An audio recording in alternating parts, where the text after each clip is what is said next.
Market में जो ये गिरावट आ रही है पिछले 1 महीने से, ये क्रैश है या फिर ये मार्केट का रिट्रेसमेंट है? ये देखो यहाँ पे ये वीकली चार्ट है निफ्टी का। इसमें देखो पिछले 4 हफ्ते से लगातार मार्केट गिर रहा है, लेकिन गिर के जो पीछे की जो मार्केट की सपोर्ट थी वहां तक मार्केट आके रुक गया है। अब ये जो इसकी क्लोजिंग हुई है ये भी सपोर्ट के आसपास ही हुई है। तो क्या ये सच में एक क्रैश है या फिर मार्केट यहाँ से ऊपर जा सकता है या यहाँ पे साइडवेज हो सकता है? इसके बारे में आज हम बात करेंगे। तो सबसे पहले हम यहाँ पे अगर देखेंगे तो आप थोड़ा पीछे का देखो, पीछे मार्केट देखो यहाँ से सपोर्ट लेके ऊपर चला गया था। अब पिछले 4 हफ्ते से मार्केट जो है नीचे आ रहा है।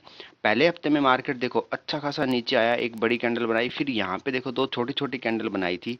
तो यहाँ पे पिछले हफ्ते तक ये लग रहा था कि मार्केट यहाँ कहीं सपोर्ट लेके यहाँ से ऊपर निकल सकता है या साइडवेज भी हो सकता है। लेकिन ये जो हफ्ता अभी जो पिछला हफ्ता निकला है, लास्ट हफ्ता जो है, ये बहुत खतरनाक निकला और यहाँ पे मार्केट ने इस लेवल को तोड़ के यहाँ से नीचे जाके क्लोजिंग दी है और ये क्लोजिंग बिल्कुल सपोर्ट के आसपास दी है।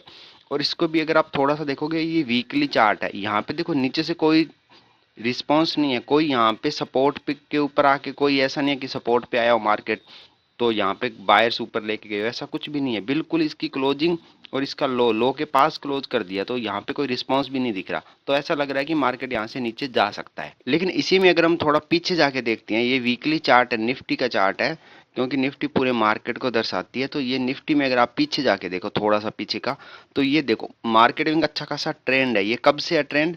ये लगभग अगर आप देखोगे ट्रेंड 2023 से, मान लो कि यहाँ पे देखो ये जोन है मार्केट ने, ये वाला जो जोन है, एक मिनट, ये देखो ये जोन था, यहाँ पे मार्केट ने काफी टाइम स्पेंड किया है। यहाँ पे इस जोन में मार्केट कब आया? 2021 में इस जोन में मार्केट आया था। उसके बाद से मार्केट यहाँ देखो इस जोन में टाइम स्पेंड करता करता 2023 तक रहा था। और 2023 ये जो है महीना, तो मार्च 2023 से लेके मार्केट लगातार ऊपर जा रहा है। बीच में कोई छोटे मोटे डिप है, ये भी डिप हुआ है जैसे इलेक्शन का कोई रिजल्ट आ गया या फिर कोई बजट आ रहा है या ऐसा कुछ आ रहा है तो है। लेकिन फिर भी लगातार मार्केट यहाँ तक गया, कहाँ, 26,195, 200 तक, मान लो 26,000 तक गया। कितने टाइम में? मार्च 2023 से लेके ये है 2024 का सितंबर। तो 3 महीने वो छोड़ दो, 3 महीने ये वाले छोड़ दो, तो 6 महीने, यानी कि 1.5 साल में मार्केट ने वन साइड मूवमेंट दिया है। इसको 1.5 साल हो गया मार्केट को ये मूवमेंट देते हुए। थोड़ा थोड़ा रुकता रुकता गया, लेकिन कोई बड़ा डिप नहीं मिला, रिट्रेसमेंट नहीं मिला मार्केट को। तो अब मार्केट इतना ऊपर चला गया है तो लाजमी है कि मार्केट में एक रिट्रेसमेंट आना ही चाहिए। अब जब तक मार्केट में रिट्रेसमेंट नहीं आएगा तब तक मार्केट स्ट्रांग नहीं होगा। स्ट्रांग नहीं होगा तो नए बायर नहीं आएंगे, नए बायर आएंगे तभी मार्केट और ऊपर जाएगा। अब यहाँ से प्रॉफिट बुकिंग आनी जरूरी है। अब ये प्रॉफिट बुकिंग कहाँ तक आ सकती है? अगर हम सिंपल सा सोच लें कि यहाँ से जो मार्केट कितना ऊपर गया है, यहाँ से अगर आप देखोगे तो ये जो लेवल है यहाँ तक लगभग 55% के आसपास मार्केट वन साइड मूवमेंट दिया है, वन साइड, बिना कोई रिटेस्ट दिए, कुछ भी नहीं दिया। अब ये यहाँ से अगर गिरता भी है तो पिछली सपोर्ट भी देख लो आप कितने परसेंट पे है। यहाँ से अगर आप देखोगे ये वाली जो सपोर्ट है, यहाँ से देखो ये सपोर्ट कितने पे है, यहाँ तक भी आता है तो भी 17% रिट्रेसमेंट होता है। 55% अगर मार्केट वन साइड मूवमेंट देने के बाद अगर 17% नीचे भी आ जाता है तो कोई बड़ी बात नहीं है। 20 तक भी नीचे आता है तो भी कोई बड़ी बात नहीं है। अगर ये 20 तक नीचे आता है तो भी अगर आप देखोगे तो 20, यहाँ से देखोगे तो ये देखो 20% कहाँ बनता है? 20% लगभग बनता है यहाँ पे 20,000, 21,000 के आसपास। यहाँ तक भी मार्केट अगर आ जाता है 21,000, 21,000 के आसपास, तो भी कोई बड़ी बात नहीं है। ये यहाँ तक का रिट्रेसमेंट मार्केट को चाहिए। अब मार्केट का साइकिल क्या होता है आपको समझाता हूँ। देखो सिंपल सा होता है, मार्केट यहाँ से चला, मैं आपको चार्ट में दिखा देता हूँ, आपको ज़्यादा अच्छे में समझ में आएगा चार्ट में। ये चार्ट है, ये देखो, ये यहाँ पे देखो, ये कब का है? ये तो कोविड के टाइम का है, 2020 का है। उसके बाद वैसे देखो तो 2020 से मार्केट लगातार ऊपर जा रहा है, लगातार ऊपर जा ही रहा है, जा ही रहा है। तो ये कभी तो नीचे आने है ना, रिट्रेसमेंट आएगा ही आएगा। और ये देखो मार्केट यहाँ तक अगर 17-18,000 तक आता है तो भी आपको एक बाइंग अपॉर्चुनिटी अच्छी मिलेगी। क्यों? क्योंकि यहाँ ये जो जोन है इसका रिट्रेसमेंट तो आएगा ही आएगा। वीकली चार्ट में देखो कितना बढ़िया दिख रहा है एकदम। तो इसका, इस जोन का रिट्रेसमेंट तो होना ही होना है, आज नहीं तो कल होगा। ये जितना जल्दी हो जाएगा उतना ठीक है, हमारे लिए अपॉर्चुनिटी है। तो अभी अगर आप इन्वेस्टमेंट करने का सोच रहे हो या थोड़ा लॉन्ग टर्म का 1 साल 2 साल के लिए होल्ड करने का ऐसा कुछ सोच रहे हो तो अभी तो मत करो, आपको रिट्रेसमेंट चाहिए। देखो आप बायर को क्या चाहिए? डिप चाहिए, और डिप हमें जहाँ मिलेगा वहीं पे ही हम बाय करेंगे। तो इसलिए मेरा यही है कि आप अभी रुको, अगर आप बाय करना चाहते हो तो तो हम बात कर रहे थे मार्केट के साइकिल की कि मार्केट का साइकिल क्या होता है। अब यहाँ से स्टार्ट करते हैं। ये देखो, अब देखो यहाँ से मान लो हमने मार्केट यहाँ से स्टार्ट करते हैं कि यहाँ से मार्केट स्टार्ट हुआ, मार्केट इतना ऊपर गया, थोड़ा सा रिट्रेसमेंट हुआ, फिर मार्केट ऊपर चला गया, फिर नीचे आया। अब जब मार्केट यहाँ से गया तो यहाँ पे क्या था, यहाँ पे बायर आए हैं मार्केट में, बायर मार्केट को ऊपर लेके जा रहे हैं। अब जिन्होंने यहाँ पे खरीदा था, यहाँ पे आके इन्होंने अपनी थोड़ा प्रॉफिट बुकिंग करी, मार्केट थोड़ा सा नीचे आया। लेकिन जो कुछ लोग वेट कर रहे थे मार्केट को डिप होने का, उनको अभी भी लग रहा था कि नहीं मार्केट और ऊपर जाना चाहिए, तो ये यहाँ से नई बाइंग चालू करते हैं। यहाँ से कोई नई बाइंग नहीं करता, क्यों? क्योंकि उनको पता है कि यहाँ पे तो ये भी तो अपना प्रॉफिट निकालेंगे, टाइम वेस्ट भी होगा और उतने दिनों में पता नहीं क्या न्यूज आ सकती है, कुछ भी हो सकता है। तो अब मार्केट दोबारा ऊपर गया है, उसके बाद फिर इसी लेवल पे मार्केट दोबारा आ गया। जब ऐसी कंडीशन बनती है, ये इस लेवल पे मार्केट दोबारा आया है, तो जिन लोगों ने यहाँ पे बाय किया था या फिर जिन लोगों ने यहाँ पे सेल किया था, यहाँ से बाय करके यहाँ सेल किया था, दो लोग हो गए यहाँ पे। कौन से? एक तो जिन्होंने यहाँ पे सेल करके मार्केट जब नीचे तक आ गया था, दूसरे को ना जिन्होंने यहाँ पे पहले बाय किया था, दो लोग हो गए। अब इन्होंने सेल किया था, उनको भी ये लग रहा है कि यार मार्केट अब हमारे प्राइस से नीचे आ गया है, तो ये क्या करेंगे, दोबारा बाय करेंगे। यहाँ पे जिन्होंने बाय किया था उनको क्या लगेगा कि अब मार्केट हमारे प्राइस पे है, जहाँ पे हमने बाय किया था उसी प्राइस पे दोबारा आ गया है, ऊपर जाके आया है। हो सकता है इन इन लोगों ने भी थोड़ी बहुत प्रॉफिट बुकिंग करी हो या नहीं करी हो, लेकिन उनके लिए भी सेम प्राइस मिल रहा है। तो अब ये जो पहले यहाँ पे बाय किया था वो भी एंट्री करेंगे यहाँ पे, जिन्होंने यहाँ पे बाय किया था वो भी यहाँ पे एंट्री करेंगे। अब डबल एंट्री होगी तो मार्केट ज़्यादा तेज़ी से ऊपर जाएगा। अब ये धीरे धीरे बीच में कोई अपना प्रॉफिट निकाल रहा है न्यूज़ के हिसाब से, कोई एंट्री कर रहा है, ऐसे करते करते मार्केट ऊपर जाता रहता है।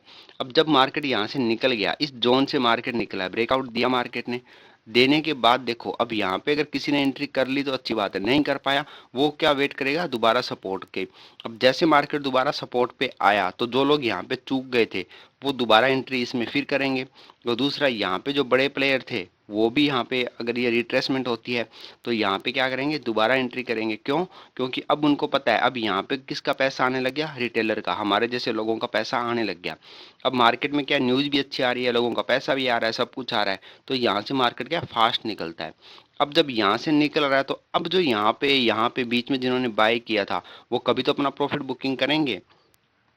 अब मान लो यहाँ पे आके इन्होंने प्रॉफिट बुकिंग स्टार्ट करी, अब ये प्रॉफिट बुकिंग की वजह से मार्केट नीचे आएगा, नीचे आते आते जहाँ भी इसको सपोर्ट मिलेगी वहाँ पे फिर क्या होगा, वहाँ पे जो लोग इस रैली को नहीं ले पाए थे वो एंट्री करेंगे। थोड़ा और भी 2-3 महीने में मार्केट में कोई अच्छी कंपनियां हैं, उनकी न्यूज आएगी, कोई अच्छी न्यूज आना चालू हो जाएगी, तो जैसी मार्केट को सपोर्ट मिलेगी वो उस न्यूज का सहारा लेके फिर ऊपर चला जाता है।